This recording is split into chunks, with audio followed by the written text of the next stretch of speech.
Sir, on VP Sara, sabi po kasi ng office niya, she is expected to address pertinent matters in the coming days. Should she already answer pending questions on the fictitious names? Kasi ilang buwan na rin naman po yung questions na yon, or intayin na lang yung trial? Hindi ko po masasagot kung anong nasa isip po niya. Pero sa sobrang tagal na po nung sa fictitious names, siguro naman kahit konting explanation nabigay man lang sana. Pero sabi ko nga, nasa impeachment trial na po yun, nasa korte na po. So, abangan. Hello po mga ka-viral and welcome back again to this YouTube channel. Latest update na naman tayo ngayon. VP Sara Duterte hinarang ng mga otoridad sa airport. VP Sara Duterte madidiin sa panibagong ebidensya na hawak ngayon ng ICC sa papel nito sa mga biktima ng AGK at war on drugs. Hindi na makakalusot si VP Sara dahil iniutos na ng ICC ang plano nito sa kanya. Samantala, mas nadadagdagan pa ang mga ebidensya na hawak ngayon ng Kamara hinggil sa marami pang mga fictitious names na nakatanggap di umano ng confidential at intelligent funds ng OVP na si VP Sara Duterte nung ito'y DepEd Secretary pa lamang. Ito ang mas matindi pang nadiskubre ng Kamara hinggil sa mga walang records na pangalan sa PSA na mga recipients ng confidential funds. Dahil dito ay mas nadadagdagan pa ang mga ebidensya na hawak ng mga kongresista na sumusulong sa pagpapa-impeach kay VP Sara. Subalit ayon sa kampo ng Vice Presidente, ay wala silang maling ginastusan sa confidential funds. At kung nais umano nilang imbestigahan ang kanyang confidential funds, ay mas dapat na imbestigahan din di umano ang pagnanakaw at panunuhol ng ilang mga kongresista na nagkukunwaring malinis. Inaantay na lamang ngayon ang final decision ng Senado na nagsisilbing impeachment court kung aagahan pa nila ang impeachment trial sa halip na sa June pa ito sisimulan na unang iminungkahi ni Senate President Jesus Escudero na umani ng matinding pambabatikos hinggil sa hindi di umano pagsunod ng constitutional mandate na shall be conducted forthwith hinggil sa impeachable government official. Official statement. Sir? Hello, magandang umaga po sa ating lahat.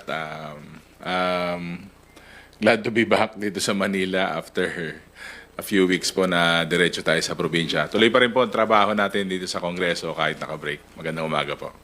Thank you. Rosalie Cas from UNTV for today's first question. Good morning po, Kong. May latest dubious names po kayo na na-uncover sa ARs ng confidential funds ni VP Duterte. For soundbite purposes po, can you elaborate?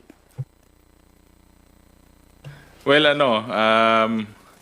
dito kukunin natin. Magandang basahin na para makita natin yung mga celebrity names, yung mga napalabas na yung mga wala pong records ulit to, no? As nakita niyo naman po yung trend ng mga sunod-sunod na pangalan. Si Hanilet Camille C, si Fiona Biong, Fiona Villegas, Fiona Ranites, Ellen Magellan, saka si Erwin Q. Ewan, saka si Gary Tanada at si Joel Linangan. Ang daming Fiona actually na names. And yun nga, pare-pare yung sa trend po natin talagang lahat po sila walang record sa PSA ng birth, death, saka marriage.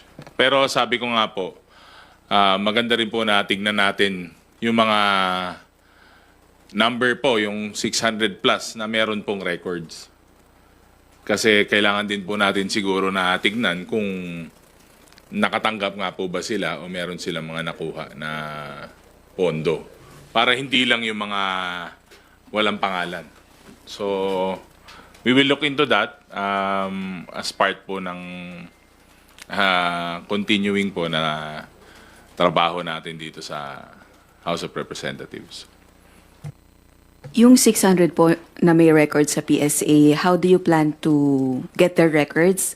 Are you officially going to formally request the PSA to provide records of the 600 recipients? Mga more or less mga 600 plus to sa OVP, then 200 plus po sa sa DepEd. As yung sa ginawa rin ng committee siguro, total itong mga pangalan na to, saka yung mga number of names na to, na-submit na at napag-usapan na during the hearing. So, we will do our own siguro mini investigation, pero nandiyan naman po yan sa committee level na, so makaka-request naman po tayo. Sir, tapos na po ba kayo magrepaso ng 4,000 ARs ng confidential funds? Or may aasahan pa tayong makikitang mga dubious names na dadagdag doon po sa listahan? Well, madami po yung pangalan eh. So, parang ano nga eh, parang teleserye, 'di ba? Pakonti-konti may lumalabas. So, again, we have to verify. Mas maganda naman po na sigurado po tayo na itong mga pangalan na to eh meron or wala pong records. Kung since part po kayo ng leadership pero hindi kayo part ng House Prosecution Panel, I guess the House prosecutors are updating you on the latest about their discussions and impeachment preparations. Can you share something to us po? Itong nakaraang 2 linggo medyo I mean, I know that they're preparing and nag-aaral po sila. Pero ako po more on actually, galing sa inyo po yung mga latest na information na nasagap ko. Kasi nga, parang 2 linggo nga po na higit na nandun ako sa probinsya. Continuously campaigning, but tinitignan pa rin po natin yung mga nangyayari sa national scene. I know that they're preparing. I know that they're meeting. I'm not sure ng frequency nila kung gaano sila kadalas mag-meet saka mag-preps ngayon. But still, syempre, kahit na election po, tuloy-tuloy pa rin po ang trabaho ng prosecutors natin. On our part, syempre, we will support the leadership, we will support the House in terms of what we can do lang naman po. Kami naman po, nandito lang naka-ready na humaharap po sa taong bayan saka sa ating mga kaibigan sa media para mabigyan po ng kaukulang impormasyon regarding po dito sa parating po na impeachment natin. Last on my part na lang po, nakabalik na po ng Pilipinas si VP Duterte kahapon, kagabi, after almost a month na pagstay sa The Hague para po asikasuhin yung kaso ng tatay niya after the turnover to the ICC. Do you have any message for her in relation to the pending impeachment trial? Welcome back po to our VP. Hindi ko alam kung bibigyan niya ako ng pasalubong. baka, syempre maganda nakabalik siya kasi nga paghahandaan na itong mga susunod na buwan. At in terms of yung biyahe niya, personal trip naman kasi talaga yun at naiintindihan pa namin. So, welcome back po, ma'am. Sundot lang, do you think she will be more prepared to face the impeachment trial now that she has returned already to the Philippines? Well, I guess she should be prepared kasi when we were doing the hearings, parang they were actually asserting na mag-impeachment na lang, di ba? Para sa korte, pagdebatehan sa korte, ilatag yung mga ebidensya. So I think they should be. Thank you, Rosalie. Gab Lalo from Inquirer Online. You're recognized. Sir, good morning. Sir, I'll play devil's advocate lang kasi may mga tao, including mga supporter ni VP Sara, na nagsasabing parang gawa-gawa lang yung mga pangalan na nilalabas ng House doon sa mga acknowledgement receipts. Kasi nga naman, parang hindi naman daw sila tanga para gumawa ng ganong mga weird na pangalan. Ano pong masasabi niyo doon, sir? Well, sabi ko nga, sa briefings, sa hearings, wala naman pong napaliwanag, wala naman pong maayos na pagsagot kasi nga parang evasive sila sa issues na yun eh. So, meron pong procedure dyan, meron pong guidelines dyan. At sabi ko nga, meron na pong impeachment at sabi ko nga, hindi pwedeng sagutin yung mga tanong na yan. Eh, ang point lang naman natin, pera ng taong bayan yan. So, pag nasa ground ka, talagang alam naman ng tao na pwedeng gumamit ng code names, ulterior na names. Pero sabi ko, ang dali lang ipaliwanag yan eh. Pag napaka-simple naman po. Susundin lang yung guidelines. May paraan po dyan sa paggamit ng confidential funds. Meron po dapat sundin tungkol dyan. Nung hearing pa lang dapat napaliwanag na nila yan. Kunyari sir, nung hearing, nung kasagsagan ng good government hearings, nagsabi ang OVP na, confidential to, pwede ba naming i-reveal kung sino tong mga to through an executive session? Would the House have agreed with that? Actually, nasabi ko yan sa isang interview na kung humingi silang executive session pero they had all the time, they had all the chances, sabi nga nila. Pero wala naging show yung nagkaroon ng puro drama. So, ang hirap po na tansyahin yung kada hearing nun kasi nga laging may pagdating diyan sa part na yan hindi na po klaro lahat, wala pong kasagutan. Hanggang ngayon wala pa pong sagot. Kaya nga sabi ko sa impeachment na rin siguro magkakaroon ng mas klaro na kasagutan tungkol dito. Pero right now, sabi ko, maganda rin po makita yung anggulo ng mga tao na mayroong pangalan at mayroong pong pagkatao at may requirements po from the PSA. At syempre, itong mga taon to, maganda rin po malaman kung nakatanggap nga po ba sila o hindi. Sir, last na lang on my end. I know you can't speak for OVP or for the Vice President, pero sa tingin niyo, sir, kasi kayo yung nagre-release na sa inyo nang gagaling yung mga review nung mga kakaibang pangalan Ano yung tingin yung nasa utak nila nung ginawa nila yung mga ganitong pangalan? Kung sakali nga na fictitious tong mga to. Parang kakaiba kasi parang nilaro Oh. Well, tingin ko sanay na sila. Alam nila kung paano patakbuhin yung ganitong sistema. More specifically yung sa confidential funds. Sinadya man o hindi, alam nila yung gagawin nila. Yun lang ang aking opinion tungkol dito. May mastery na siguro.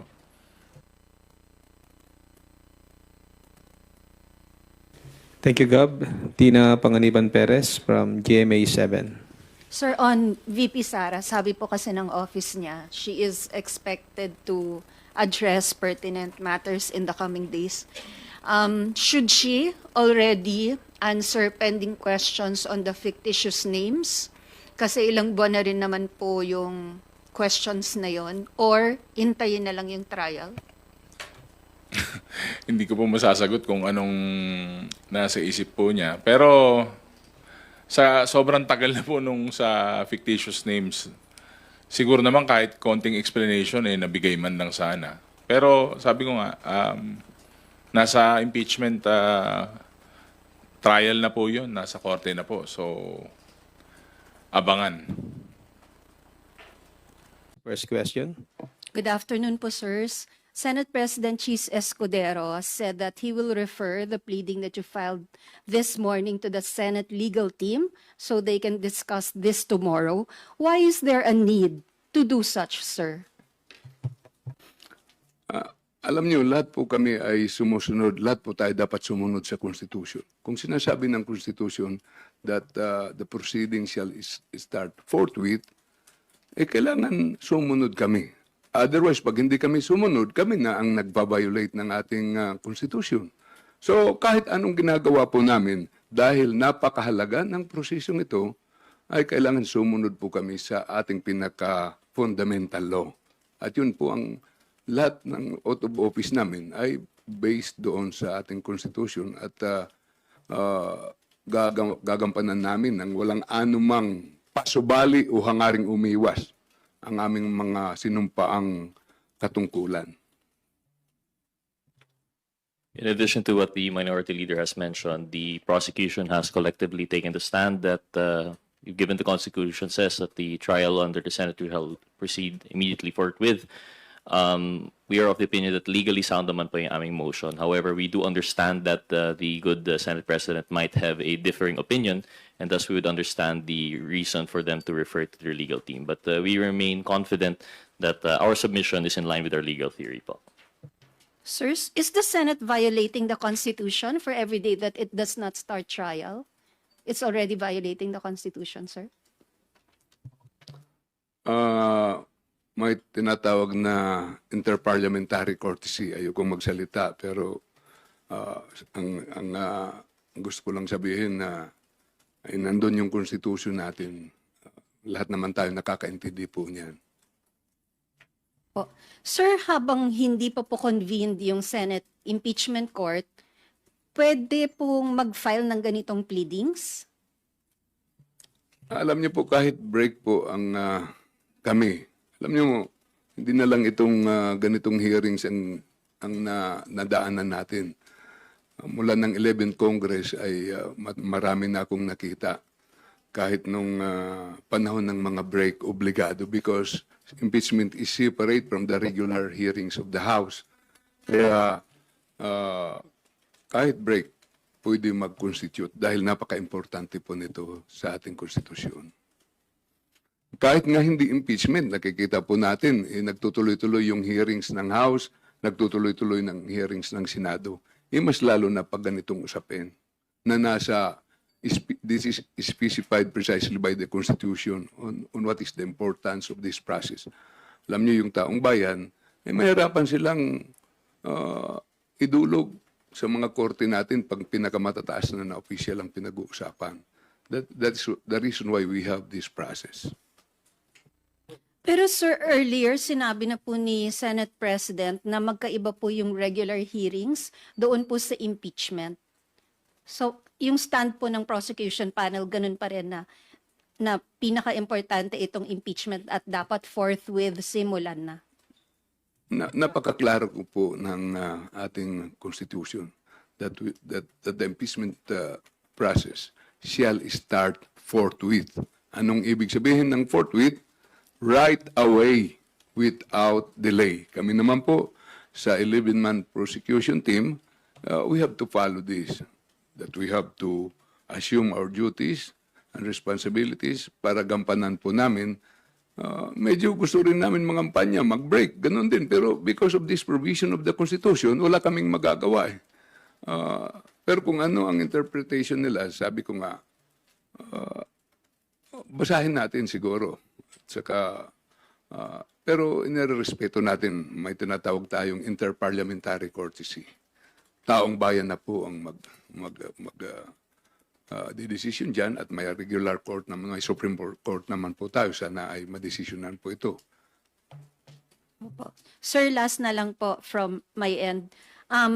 You cited several provisions in the Constitution and the rules on the impeachment trial in your pleading. Do you think that's enough to convince the Senate legal team and the Senate President to change their timeline? Kasi ang naunang sabi after SONA pa po. Alam niyo, lahat ito nakikinig sa taong bayan. Lalo na pag nakita nila na ang mga prosecutors ay handang gampanan ng aming tungkulin at nakahanda po kami sa iniutos sa amin ng buong Kamara. Palagay ko makikinig sila dito. In addition to that lang po, no, siguro, as we mentioned, as the good Senate President has mentioned, that the Senate is ready to prepare for the trial. They are willing to go through the motions and any preparation that might be necessary even prior po, no? So in relation to the timeline, the motion filed by the prosecution to the Honorable Libanan, yung entry with the motion of summons, this could be considered one of those preparatory steps po, no? So we are of the opinion that legally they can tackle this matter even within the timeline that they have originally mentioned. So yun po. Thank you. Thank you, Tina Panganiban. Next, Rosalie Cas from UNTV. Good afternoon po, Kongs. I-reiterate ko lang po yung question po ni Ms. Tina kahit hindi pa nagko-convene yung Senate as an impeachment court, pwede na ba nilang aksyonan yun pong inyong entry of appearance at motions to issue summons? Ang pagkarinig ko kay Ma'am Tina kanina na magtatawag sila, magme-meeting sila at magde-decide sila. So, pwede kasi mayroon naman tayong tinatawag na special session. Pwede yun in the performance of their official duties. Pwede po yun. UNTV for her questions. Good morning po, Kong. Si Vice President Duterte po natanong po sa The Hague regarding po sa issue ng confidential funds, lalo na po yung humahabang listahan ng mga fictitious names na si Kong Ortega po yung naghayag. Pero meron po siyang statement, ang sabi niya, if I may read, hindi ko masagot yan dahil as we speak, hindi namin alam how they handled the chain of evidence. Hindi natin alam kung yan talaga yung sinubmit ng Office of the Vice President at this point. Any reaction to her statement po? Sa akin naman po, at least may nakuha rin tayo na reaction or sagot. Kasi nga, nung 2 days ago, siguro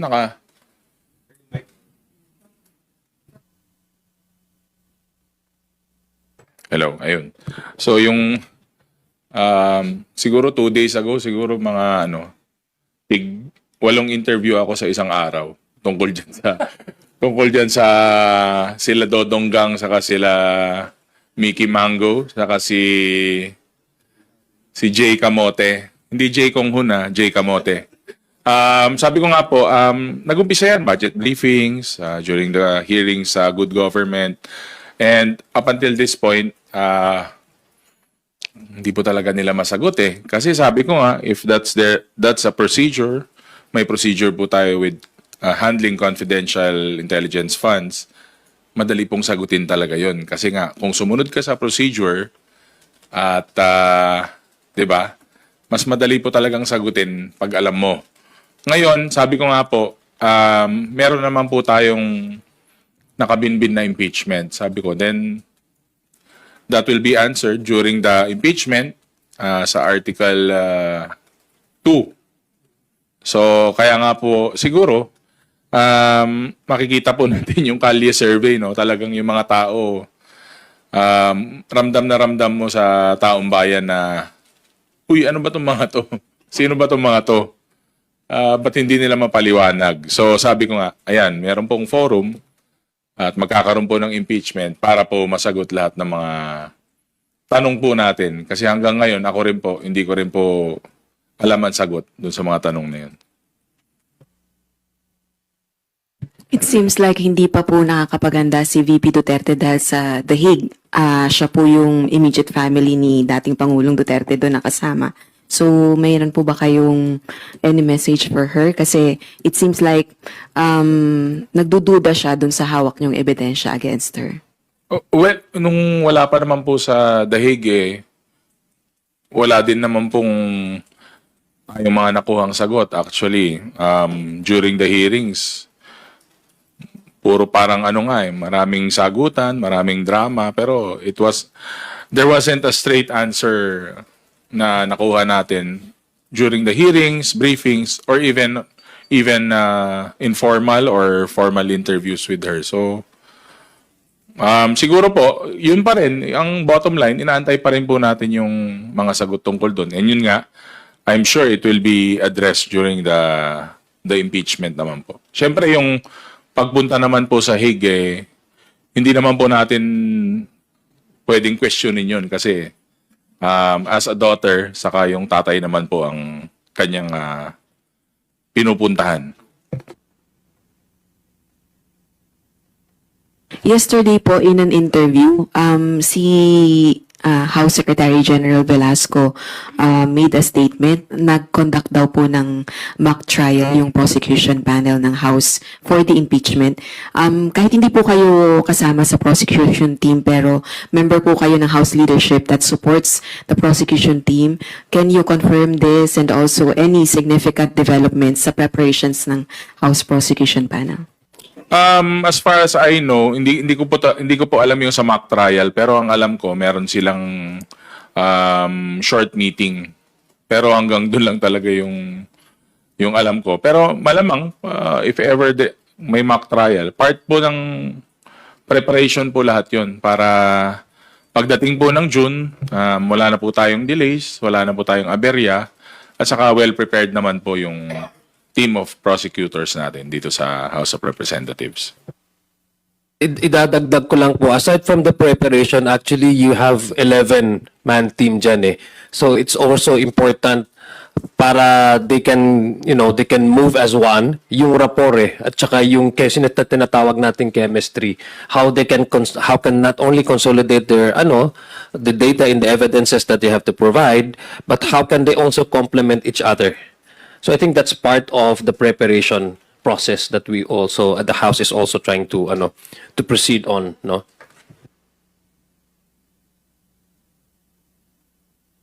Last on my part na lang din po, kasi po meron pong bahagi na statement si SP Cheese para rin po kay Kong Ortega.